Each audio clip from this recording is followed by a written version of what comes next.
The time has come to take a closer look at 2023 and its lessons, and it's a time to debrief on the past year, and not only on the achievements but also the challenges.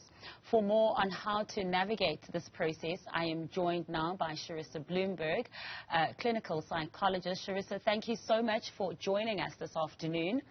Now, if you could just tell us, what are the psychological strategies or exercises that we should be doing that you recommend to individuals to effectively debrief the past year, looking at, of course, the achievements as well as the challenges? Yes. Thank you, Martha. And it's a pleasure to be here. Okay, it's so important for our mental health to debrief. Okay, and exactly as you said, I love it. We need to take stock, and there's a few hours left to do it, and even if we do it tomorrow. Martha, we need to look at what worked for us, what didn't. What are we taking into 24? Who are we taking in? Because remember, we don't want to take in dysfunctional relationships, toxic thoughts. All of that needs to be left behind. But for a lot of us, we've had a horrible, hectic year dealing with loss and grief, financial issues. And we've also got to give ourselves a pat on the back to say, how did we do it? We were resilient. We made it. So it's time to take stock, as you said, and look at our achievements. Look at where we are. It's crucial for our mental health going forward, as you've said. Charissa, when going through that list of what to get rid of and who to get rid of as well, what should be the things at the top of your list to say, if this makes me feel A, B, and C, and D, this is a situation where I should be walking away? Yes. If it's a lot of negativity, if it's bringing you down, if it's a person bringing you down, if it's draining your energy, I call it energy suckers. If it's sucking the life out of you, you know what? We need to let it go. And I know it's easier said than done, Master, but it is crucial for everything that we stand for. Life is short. Do not take toxic people through to next year. And look at your thoughts also. I can't do this, I won't be able to, what dreams, I'm never going to achieve this. Let's take stock of our thoughts, because our thoughts are powerful. It starts in our head. So that's crucial. But also maybe, and if I can do this, it's important to look out for some signs of burnout and put some signs of mental health as we go forward as well. Can I point you in the right direction? Please. I actually would like that, because I'm so interested in what you're talking about now in terms of the energy suckers as well, and how we can set intentions for the year, how this can be positive. You've spoken about it's good for your mental health. But are there specific approaches or techniques that you would recommend for individuals to establish a meaningful way of setting goals for themselves? Yes. I love how you put it and how you said exactly. Let's start off with some boundaries. If an energy sucker as a person or as your own thought is draining you, you will not sleep well. There will be insomnia. There will be appetite, issues. You don't want to eat. You want to eat. You want to stay home. You want to be a hermit. If all these things are happening to you and you feel burnt out and tired, set some boundaries. I've got a lovely boundary I set. 7 o'clock at night, you can't get hold of me. It's my time. It's my time with my animals. It's me time. Enough on the phone. What boundaries do you want to set going forward? Think about that. That is a crucial one. And stick to it. Your life and your mental health is more important than anything, because it starts up here. New Year's resolutions. I think I'll get fit. I think I'll get healthy. I think I'll do this checkup. So start with a thought. Do some self-reflection. It's so crucial. We're all going to party. But tomorrow's the new year. Let's work on ourselves. And we don't do enough of it. We don't take time out to do that. You speak of boundaries, and for many people, this is something very difficult to establish. How do you overcome that? And what are the positives of setting boundaries? Love those deep questions. Okay, how do we overcome it? With some self-respect. It's very difficult. People say to you, "How do you put your phone off? I phoned you." I have to do it. I have to do it for myself. And I have to do it because it makes me so stressed. Come in the evening, I'm on this phone the whole time. I've got to feed the cats. Oh, I've got to feed myself. Where was it going? Why did I walk into this room now? Where, what? So, be clear. If you have any self-respect, you will put that up. And we do it nicely. We don't have to be ugly. We can be with self-assertiveness. This is what I'm doing for myself. Take it or leave it. I got carried away. What was the second part of that question? You actually answered it because you said you overcome it with some self-respect. Yes. Yes. And I'm going to do what's right for me so that I can cope with life, with stresses, whatever's going to come my way. I can be mentally resilient if I look after myself. And this is what I need to make me healthy. And I like me. It's important. And I'm not talking ego. I need to be healthy so I can give to others. When we think about that example as well, when you're in the plane and they say if anything goes wrong, make sure that you cover yourself first before you assist anybody else. I love that. I use that in my workshops when we run the empowerment workshops. Cover your own face before you help the younger and the elderly. Because if your glass is half full, you've got nothing to give. And how many women and people are juggling, single parenthood, financial stress, worries, issues. Be strong yourself. And I can run the whole day without eating and save the world. And at the end of the day, migraine, painkillers. I'm not good to anybody unless I take care of me. And people think that's selfish, Master, but it isn't. It's you doing it so that you can be strong for yourself and for others. In your intro, you mentioned that we've been going through a lot in this country and globally. People are carrying a lot. There are financial challenges, there's grief as well, and just a lot of loss.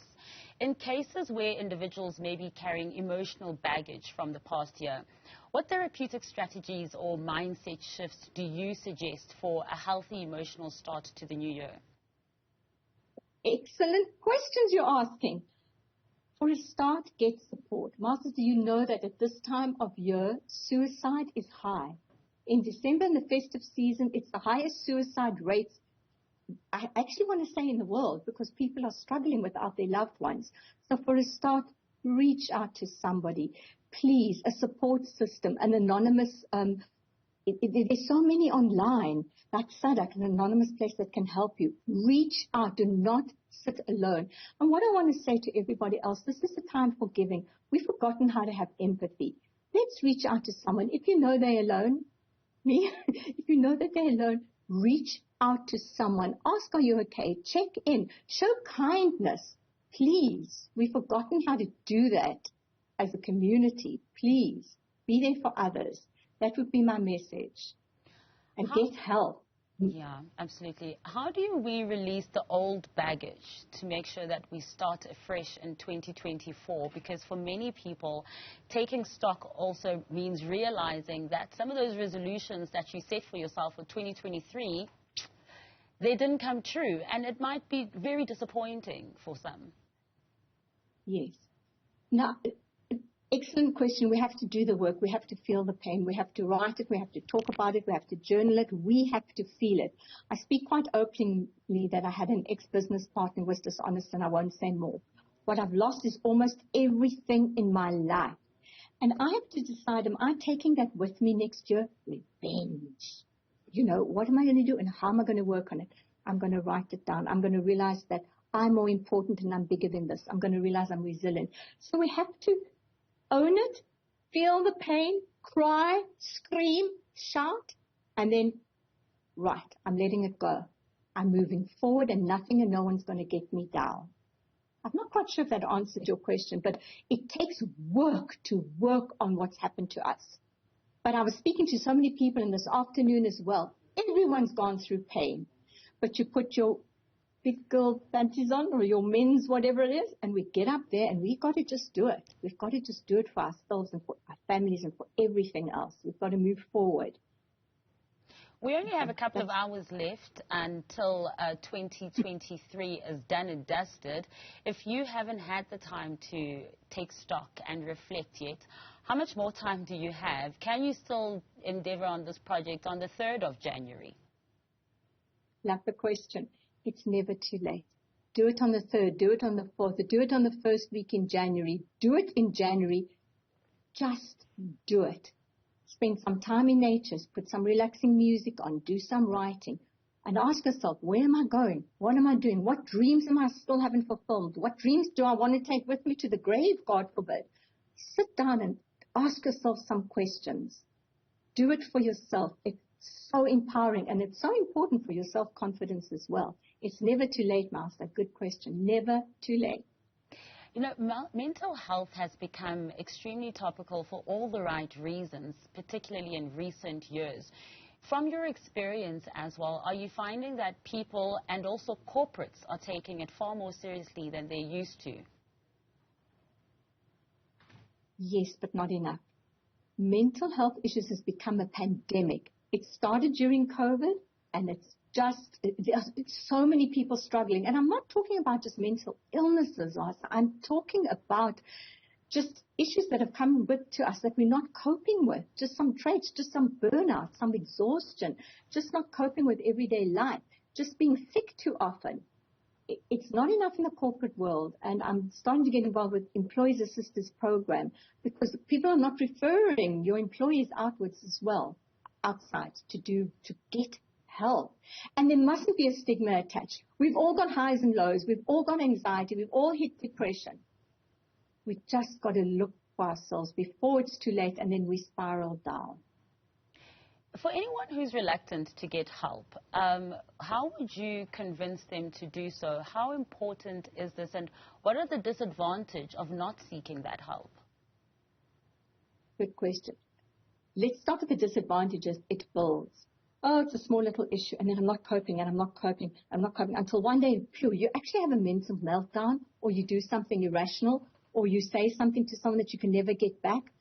But you don't realize, and this is so powerful, every thought, our mind and our body is connected. Every thought that we think has an impact on our body. So if you are stressed, you don't walk around feeling so relaxed. If you are stressed, you're going to get tension, you're going to get headaches, you're going to get ulcers. So your physical health results from the mental health as well. So get help, talk to someone. SADC, South African Depression and Anxiety Group, does wonderful free work, free counseling. Get some help if you're too shy to go in to see a psychologist. Just talk, get it out there. Get to someone in the church, in the synagogue, wherever you go. Talk to somebody, please. When a life is lost, it affects everyone. And my last question to you, Charissa, is from your experience of, speaking to people as well, obviously respecting your client confidentiality, though, what are the main things that people are saying they want to leave behind in 2023? A lot of people are saying grief, which you can never, never, never leave behind. A lot of people are just talking about broken relationships, mistrust, partner breaking up with them, never getting over it, partner walked out, loss, breakups, hurt. That's what comes through as a theme with so many right now. And just your final message to people out there who may be listening right now, and as you mentioned, some may be feeling lonely, and with the high suicide rates in December as well, bearing that in mind. My message is, please, first of all of us, let's connect with someone out there. Let's do something nice for somebody tonight, really. Let's invite someone. And if you're home alone, you're stronger than you think you are. You will make it. You can do it. You will get through this. That's what I want to say. Be strong. Thank you so much for those encouraging words.